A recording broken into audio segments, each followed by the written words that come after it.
Hello दोस्तों, स्वागत है आपका हमारे चैनल एडुकेशन प्लेटफॉर्म सेंटर पे। आज हम 30 क्वेश्चंस एशियंट हिस्ट्री की कवर करेंगे जो कि बहुत ही इंपॉर्टेंट है गुप्त एवं गुप्तोत्तर युग का, जो कि हर एग्ज़ाम में डायरेक्ट क्वेश्चन देखने को मिलते हैं। चलिए शुरू करते हैं। अगर आपको ये सेशन पसंद आए तो आप ज़रूर लाइक, शेयर एंड सब्सक्राइब कीजिए। Thank you. पहला आज का हमारा क्वेश्चन है, गुप्त वंश ने किस अवधि में शासन किया? 319 से 500 ईस्वी में, 325 से 375 ईस्वी में, 319 से 324 ईस्वी में, या 566 से 557 ईस्वी में? तो ये 319 से 500 ईस्वी में देखने को मिला। इसका आंसर पीडीएफ के नीचे है। अगर आपको पीडीएफ चाहिए तो आप हमारे टेलीग्राम से जुड़ जाइए, आपको मिल जाएगा। सेकंड क्वेश्चन है, निम्नलिखित शासकों में से किस एक ने 4 अश्वमेधों का संपादन किया था?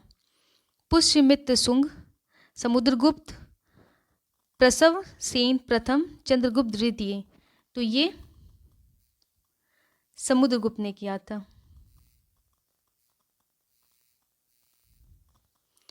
भारत का नेपोलियन किसे कहा जाता है? चंद्रगुप्त मौर्य को, अशोक महान को, चंद्रगुप्त द्वितीय विक्रमादित्य को, या समुद्रगुप्त को? तो ये समुद्रगुप्त को कहा गया है। प्राचीन भारत का नेपोलियन किसे कहा जाता है? चंद्रगुप्त मौर्य को, कनिष्क को, पुष्यमित्र को, समुद्रगुप्त को? तो ये समुद्रगुप्त को कहा जाता है। निम्नलिखित में से किस गुप्त राजा का एक अन्य नाम देवगुप्त था? समुद्रगुप्त, कुमारगुप्त, चंद्रगुप्त द्वितीय? उपयुक्त में से कोई नहीं। तो ये कुमारगुप्त को जाना जाता है। प्रथम गुप्त शासक जिसने परम भागवत की उपाधि धारण की वह था चंद्रगुप्त प्रथम, चंद्रगुप्त द्वितीय, समुद्रगुप्त, या श्रीगुप्त? तो ये चंद्रगुप्त द्वितीय को द्वितीय उपाधि की धारण परम भागवत की उपाधि धारण की। परम भागवत उपाधि धारण करने वाला प्रथम शासक था चंद्रगुप्त प्रथम, चंद्रगुप्त द्वितीय, समुद्रगुप्त, या रामगुप्त? तो अभी हमने ऊपर भी देखा समुद्रगुप्त द्वितीय। इलाहाबाद स्तंभ अभिलेख निम्नलिखित में से किस एक से संबंध है? महापद्नंद, अशोक, चंद्रगुप्त मौर्य, या समुद्रगुप्त? तो ये चंद्रगुप्त मौर्य और समुद्रगुप्त दोनों से संबंध है। इलाहाबाद का अशोक स्तंभ किसके शासन के बारे में सूचना प्रदान करता है? चंद्रगुप्त मौर्य के, चंद्रगुप्त द्वितीय के, चंद्रगुप्त प्रथम के, या समुद्रगुप्त के? तो ये समुद्रगुप्त के बारे में सूचना प्रदान करता है। प्रयाग प्रशस्ति किसके सैन्य अभियान के बारे में जानकारी देती है? चंद्रगुप्त प्रथम, चंद्रगुप्त द्वितीय, समुद्रगुप्त, या कुमारगुप्त? तो ये चंद्रगुप्त द्वितीय के बारे में जानकारी देती है। समुद्रगुप्त के प्रयाग प्रशस्ति में कौशल के शासक का क्या नाम था? शिवगुप्त, सोमेश्वर देव, महेंद्र, महिपाल, या इनमें से कोई नहीं? तो ये महेंद्र को कौशल के शासक के नाम से जाना जाता है। समुद्रगुप्त के प्रयाग प्रशस्ति वाले स्तंभ पर निम्नलिखित में से किसका लेख मिलता है? जहांगीर, औरंगजेब, शाहजहां, दारा शिकोह? तो ये जहांगीर को का लेख मिलता है। पृथ्व्या प्रथम वीर उपाधि थी समुद्रगुप्त की, राजेंद्र प्रथम की, अमोघवर्ष की, गौतमी पुत्र सातकर्णी की? तो ये समुद्रगुप्त की पृथ्व्या प्रथम वीर की उपाधि धारण की। ये एंशियंट हिस्ट्री की बहुत ही इंपॉर्टेंट चैप्टर की बहुत ही इंपॉर्टेंट क्वेश्चन आंसर है, जो कि डायरेक्ट आपको बीपीएससी या कोई भी अदर स्टेट एग्जाम में देखने को मिलते हैं।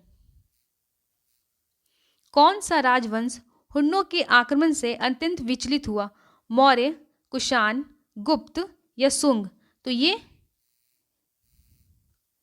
गुप्त आक्रमण से अत्यंत विचलित हुआ। हुनों ने भारत पर आक्रमण किया था चंद्रगुप्त द्वितीय के शासनकाल में, कुमारगुप्त प्रथम के शासनकाल में, स्कंदगुप्त के प्रथम शासनकाल में या बुधगुप्त के शासन काल में। तो ये स्कंदगुप्त के शासन काल में। गुप्त सम्राट जिसने हुनों को पराजित किया था, समुद्रगुप्त, चंद्रगुप्त द्वितीय, रामगुप्त, स्कंदगुप्त। तो ये रामगुप्त को पराजित किया था। इनमें से किस गुप्त शासक ने हुनों को पराजित किया था? समुद्रगुप्त, चंद्रगुप्त द्वितीय ने, कुमारगुप्त, स्कंदगुप्त। तो ये स्कंदगुप्त ने हुनों को पराजित किया था। किस अभिलेख से ज्ञात होता है कि स्कंदगुप्त ने हुनों को पराजित किया था? भीतरी स्तंभलेख, इलाहाबाद स्तंभलेख, मंदसौर अभिलेख या उदयगिरी अभिलेख। तो ये भीतरी स्तंभलेख से ज्ञान प्राप्त होता है। अधोलिखित में कौन गुप्तकालीन स्वर्ण मुद्रा है? कौड़ी, निस्क, दिनार या पर्ण। तो ये निस्क है। गुप्त स्वर्ण मुद्रा को कहा जाता था कांसा पर्ण को, निस्क, दिनार या सुवर्ण को। तो ये निस्क को। गुप्तकालीन रजत मुद्राओं को नाम दिया गया था दिनार, कांसा पर्ण, रूपक, निस्क। तो ये रूपक को के मुद्राओं को नाम दिया गया था। भारतीय यात्रा में फाहियान ने अस्पताल का उल्लेख किया है। यह स्थित था उज्जैन, कौशाम्बी, ताम्रलिप्ति या पाटलिपुत्र। तो ये पाटलिपुत्र को उल्लेख किया है। चंद्रगुप्त के 9 रत्नों में से निम्न में से कौन फलित ज्योतिष से संबंधित था? वररुचि, शंकु, छपरंक, अमरसिंह। तो ये छपरंक था। कालिदास किसके शासन काल में थे? समुद्रगुप्त, अशोक महान, समुद्रगुप्त या चंद्रगुप्त द्वितीय। तो कालिदास जो थे वो चंद्रगुप्त द्वितीय के शासन काल में थे। नगरों का क्रमिक पतन किस काल की एक महत्वपूर्ण विशेषता थी? प्रतिहार युग, गुप्त काल, राष्ट्रकूट या सातवाहन युग। तो ये प्रतिहार युग का नगरों का क्रमिक पतन प्रतिहार युग के काल में महत्वपूर्ण विशेषता थी। किस शासक ने मंदिरों एवं ब्राह्मणों की सबसे अधिक ग्राम अनुदान में दिया था? गुप्त वंश, राष्ट्रकूट, पाल वंश, प्रतिहार। तो ये गुप्त वंश।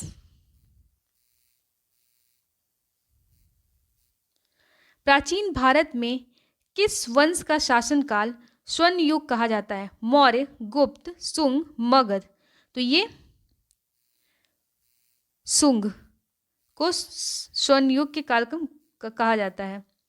निम्न में से किस काल में स्त्रियों की पुरुषों की बराबरी थी? गुप्त काल, चोलों में, मौर्य काल, इनमें से किसी में नहीं। तो ये इनमें से किसी में नहीं।